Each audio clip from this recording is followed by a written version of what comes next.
What's going on, guys? Troy at Mountain Man Treasure here. Time to take a look at what sold. Mountain Man Treasures. Welcome into the channel, guys. My name is Troy. I'm a part-time reseller based out of Helena, Montana. I work at a radio station during the very early morning hours into the afternoon, and then after that is time for me to go to thrift stores and garage sales, estate sales, that sort of thing. I find things there and then resell them online for a little bit of profit. We're using this to pay off student loans and medical bills, and right now I put half down on a car and I'm paying the rest of it every month with eBay, and something you can do too. And one way that you can do that is to watch videos like this one and find out what is selling right now on eBay and what is it selling for. So we're going to take a look at what has sold over the last couple of days in my store. And the very first thing is something that I mentioned in the last video I was waiting on. Check it out. They paid. Stunning in the spotlight Barbie. This one of our 99-cent auction items. It went from 99 cents free shipping all the way up to $361. And still free shipping, but you know what? Shipping cost me just under 20 bucks. So still a pretty solid profit on this. Now, we did donate 10% to charity, and we paid $150 for this thing to start off with. So, you know, it's not like this is a home run, but it's a very good sale, and I'm very excited about the sale. I'm very happy that the payment came through. It had to open an unpaid item case, but eventually they paid. And we actually had another one of those that sold a day before, and they finally paid just today, just a little bit ago. So I'll tell you about that one here coming up. The next thing that we sold, the Wii Sports Resort game. This one had the case, had the game, had the manual, and it sold for $34.99. That's a pretty good sale. That's still, it sold much faster about 6 months ago. That was one of those games that was just, as soon as you found it, it was money in the bank. The price, though, didn't really come down. It's selling a little bit slower, but it's still selling all the time. Wii Sports and Sports Resort, if you find those things, instant money. Nerf darts, those tend to be pretty decent money as well. Some of them more than others, and these, not great. $9.98 free shipping. I actually sold another one of these, and they've not paid yet, so we'll see. I've had a lot of unpaid items lately. It's been really frustrating. How about this one? This is one that's been around the store 2 years now, and a pretty bad retail arbitrage buy. I picked these up for $1, and I kind of thought they'd go as stocking stuffers. It didn't really work out. These Star Wars toothbrushes. I've got Rey and I've got Kylo Ren. I was selling them for like $9.90, $9.97 free shipping. I actually hardly make anything because they weigh enough that I don't make much on these. I was actually thinking about just dumping them out of the store and donating them, and then one sold internationally. So they paid $9.97 plus international shipping, I think, to France. You never know what's going to sell international, guys. This Black Sabbath cassette tape. I got this from Farmer Mark. I went over to his place a little bit ago and picked up some stuff that he just kind of wanted out. And among them were some cassette tapes. And I've put some of them up to auction, and they're getting bids actually right now. We've got a Van Halen lot and then another Black Sabbath. I guess officially it's a lot. It's a set of two. But both of those are getting some bids, so that's pretty cool. Not a huge money maker here. The case was a little bit scratched up, and the insert, it had some water damage, it was a little bit warped. I mean, it wasn't in perfect condition, but the tape was good. And so somebody sent me an offer of $11.69. I think I had it up for like 14 bucks or something, and I took it. $11.69 plus shipping for Black Sabbath. Here's a Bolo game for you guys. It's not a super high dollar game, but it's going to sell every single time you find it. Michael Jackson Experience. This was a limited thing. It was only put out by Walmart, actually, and it sold within a day of me listing it for $19.76. This, another one of the manuals that I picked up from the National Guardsman. I think it was 2 summers ago now, and we're down to the dregs, and these are the lower dollar ones, not as desirable. We sold some early on for 20 and 25 bucks, and now every once in a while, one of them sells like this one. This is Operations in Urban Terrain. It sold for $9.98 plus shipping. And then a really cool sale. This came in overnight one night here in the last couple days. The Barbie Watch wall clock, still new, sealed in the box. This thing is pretty rare. I've seen them open a little bit, but not new in the box. This thing was rare. So I priced it high, and I just let it sit. And eventually, somebody came around and paid for it. $100.49 plus the shipping for this thing. And we're actually going to talk about, usually, I cut off the user IDs on here, and I just, it's a privacy thing. Don't want to tell you that, but I'm going to tell you who bought this, and we're going to talk about that here after these What Solds. I've got a handful of them left because this is something that comes up relatively often, especially for newer resellers, and I want to talk about that. So stick around. That's coming up. But the next thing that sold, I've talked about these for the last couple of weeks. I've been finding stuff and selling stuff from this brand, Ariat. These Ariat M5 slim fit jeans, slim straight, I think. $35 plus shipping. Remember, not a huge profit margin there. I think I paid $15 for these. So after fees, not a huge amount of money, but we basically doubled our money. And when I picked them up, I knew that was what was going to happen. But it was a sure sale. So why not, right? And jeans, super easy to list and ship. Then we sold this Nintendo controller for the old NES system, $9.98 plus shipping, another international sale. This one going through eBay standard international delivery system, just like the toothbrush. This one going to Hong Kong. The Durango Silverton narrow gauge snapback conductor hat. I've had this hat for a very long time, couple years plus. Somebody sent me an offer of $15 free shipping, and we took it. The right buyer finally came along. I like selling hats. They're good items. They don't make you a lot of money, but I think I paid $25 for this. So fantastic ROI. Then we sold this Jurassic Park chompers. This is the Dilophosaurus. Pretty cool little toy, still in the original packaging, even though the packaging is damaged. We got $16.39 plus shipping for that one. That coming out of a lot that I bought from Brian over at Mr. Buys-A-Lot. Then we sold these 511 tactical jeans, $31.82. These a Goodwill pickup. I think it's $6.99 for men's jeans there. I think that's what we paid for these. I think this was in a thrift haul, and I told you about this brand. Keep an eye out for 511. Their tactical pants, tactical shirts, any of their stuff sells very, very well. Pendleton, that also a name that most of you probably know, but keep an eye out for old Pendleton blankets. Now this one, relatively small. This wasn't a huge blanket. If it was bigger, it would have sold for more. This is a Pendleton Woolen Mills blanket. This was the other one that I was waiting on payment for. This auction ended on Saturday. And so I was assuming I was going to get a non-payment and have to list this thing again, but suddenly it just came in today. So, I mean, I'm grateful for it. It's just obnoxious that you've got to wait almost a week for the payment to come in. But easy enough to slip in a poly bag, and it is in the mail, $51 plus shipping on that. And then this one, I actually just listed, the Super Mario All-Stars and Mario World Combo. This is for the Super Nintendo system. I got this from Mark as well. And this was a quick sale. I listed this afternoon, and I got an offer really, really quickly from somebody in France, $30 plus international shipping, and I took that. So a really good flip. Here in the States, this typically sells about 20 or 25 bucks, and it doesn't sell very quickly. The sell-through rate on this, really, really low. You should sell internationally, guys. It opens up all of your stuff to a much wider market, and you've got a lot more customers, and maybe they don't have the options that folks here have. So this might have sat around for months, if not for selling internationally, sold internationally, and it sold right away.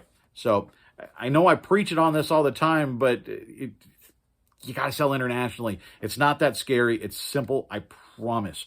And you're going to lose. Every now and again, you're going to lose, but you're going to what? You're going to win so much more, and you're going to make a lot of money. And then the last thing that we sold actually to a viewer, our good friend Jay. Typically, he's in the store trolling for Seattle Mariners and Seahawks and stuff like that. This, I guess, I mean, you got a Mariner theme because it is the Shipyard Brewing Company. This is a really cool old vintage t-shirt. This I picked up when I took that trip to the haunted prison, and we stayed overnight and did that investigation. I picked this up at a thrift store along the way, and I recently found it. It was sitting under a whole bunch of boxes and stuff like that. I found the bag of t-shirts and went, oh yeah, I did get this stuff. What do you know? I listed it, and it's starting to sell. So I sent an offer to Jay. I didn't know it was Jay, but I sent an offer to a watcher at $18.99, and it was Jay. and he paid for that. So Jay, thanks so much, man. I sure appreciate you stopping in the store. It's always cool to see when you pop in. He doesn't even add a message anymore. He just buys stuff. I just happened to notice that it was his name. So Jay, thanks so much. And then a little bit of potpourri. First, I had a question here recently about web interpret, and if I could explain that a little bit more. I'm going to see if I can find the video, and we'll put it up here. I had an interview actually with somebody that works at Web Interpret, and so if you want to take a deeper dive into it and hear from somebody that works there, up there, that is that's your best bet, because we had like a 45-minute or something like that interview with her, and some really good information there. But if we do the Cliff's Notes version, essentially Web Interpret is like Bonanza. If you don't know Bonanza, I guess that doesn't help you out, but Bonanza is another listing program. It's sort of like cross-listing your stuff. That's what Web Interpret is doing. Web Interpret cross-lists my items. So when I listed that Mario game today, they listed it on the US site, and it's typically pretty fast. Web Interpret, it's linked to my eBay account. They're an eBay partner, so it's not some shady company. I've been using them for 2 years now. They're very, very good. They take my item, and I'm set up. There's different plans, but my plan is I pay $1.29 per sale. I only pay when I sell stuff. $1.29 per sale and 5% of that sale. So essentially, instead of making 87% after fees, I'm making 82% after fees. So they are taking a cut of your sales, but you're opening up your market to a much wider audience, because what do? Well, they take my listing and they put it on the eBay website for Spain, for Germany, for France, for the UK, for Australia. I'm on like 7 or 9 different eBay sites. Now, all of those people can come to the US eBay website. That's how people buy stuff through global shipping or the standard international delivery. They're coming to the US-based eBay. But all of those countries also have their own eBay service. And now my items are showing up on their country's eBay, and it even translates it. So it shows up in euros or francs or whatever it is. So it automatically translates the words. It automatically translates the dollar amount. And I just pay a small fee every time something sells. And we didn't actually have a Web Interpret listing today that sold, but I typically do. I have multiple sales a week through Web Interpret listings. We made thousands and thousands of dollars through their service. So I do encourage you, if it's something that you're interested in, look into it. Now, you will see videos where people talk about, well, I got in trouble with my Web Interpret listings and I got my account in trouble. It got banned, it got suspended, whatever. That's happened. I'm not going to say that's not happened, but primarily that is, ultimately it comes down to user error, because Web Interpret is, it's not an intelligent system, right? It's automated. So what do they do when I post a pocket knife up for sale? They're going to post the pocket knife on all of those other countries' websites. Well, you know what? You can't sell knives internationally. Most countries aren't going to allow it. So if you don't take steps to prevent that, then essentially it's just like you living in the UK and posting a listing for a knife. You're going to get in trouble from eBay for that. And so you have to be proactive. You have to know what is allowed, what is not allowed in countries. So you have to take some ownership there. It is very easy in terms of preventing that from happening. They have what's called a blacklist. Knives, sword, anything like that. I've gone down the list. If any of those words show up in my title of my listing, it does not take them. It does not post them. So that's the way you avoid that. You just have to educate yourself on what's allowed to be sold in other countries. So there is some homework that you have to do, but ultimately it's worth it. As long as you make sure that you're not selling things that you're not allowed to sell, you're going to do well with it. And if you have any other questions, you can message me, and I'm more than willing to talk with you about it. And the other thing I was going to talk about, I told you I was going to tell you who bought that Barbie watch, the 3-foot long watch that hangs on the wall. Let's do that, because that was bought by Shop Airlines. I don't know if any of you have dealt with Shop Airlines before. I've sold several things to them. Not a lot, but I have sold some to them. Not a ton, I think, because I sell internationally. And so most of my customers that find things that are in a non-US location are just buying them straight from me. But I have sold to Shop Airlines before, and they are a long-established company. They've been buying stuff on eBay for many, many years. And actually, the username that bought from me is US-SAL, Shop Airlines, -027.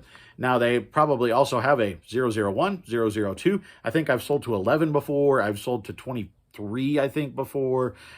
They have multiple accounts, and I know on the surface that seems kind of screwy, right? It seems like maybe that's fishy and it's some sort of scam. It's not. It's just they buy hundreds of items off of eBay a day. They go to their warehouse, and then they get shipped out to Japan. They deal with customers in Japan. And it works. I've had no problem with it. Now, I know you'll see some people that said they had a problem with it. Nothing is 100%, right?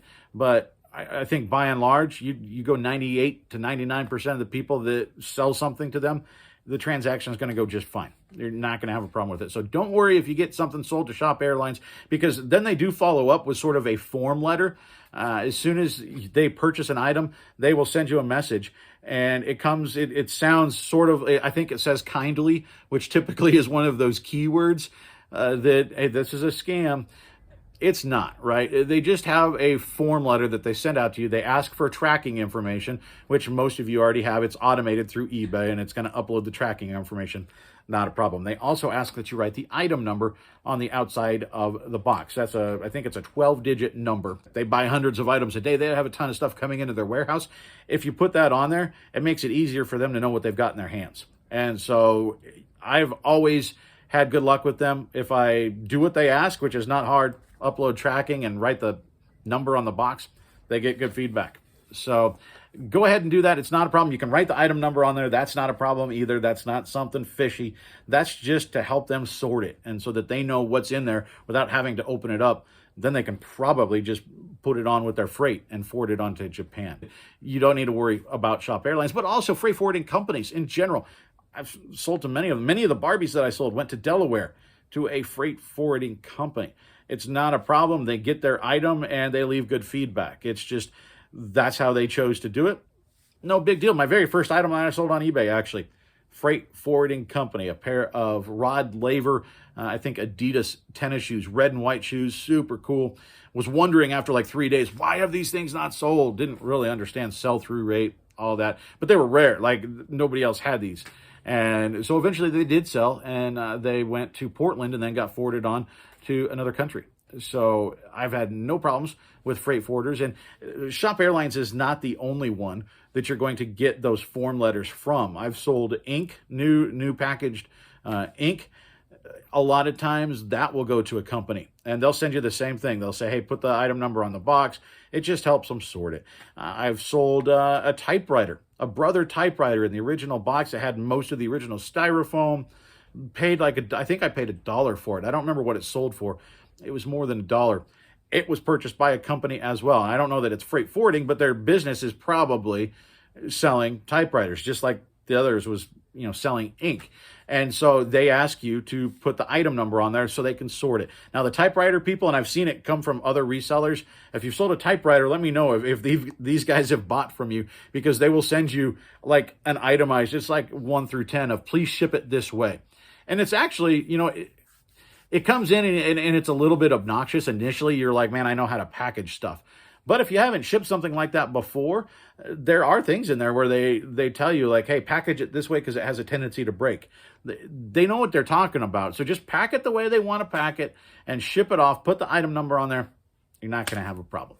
So little words of advice from the Mountain Man, a little potpourri to end this thing, and we're going to cut it off. So I appreciate you guys hanging out with me today. If you haven't subscribed down below, we're up past 4,300 subscribers now, which is awesome. Hit that bell. It'll let you know when we put new stuff up. We're going to put something up tomorrow. I think we're going to do a very short garage sale video tacked on to a thrift store haul tomorrow. So that's going to pop up tomorrow morning. If you hit that bell, it'll let you know when it goes live. So any comments, questions, put them down below. My contact information is in the description as well. And we're going to cut this thing up. I got to go make dinner.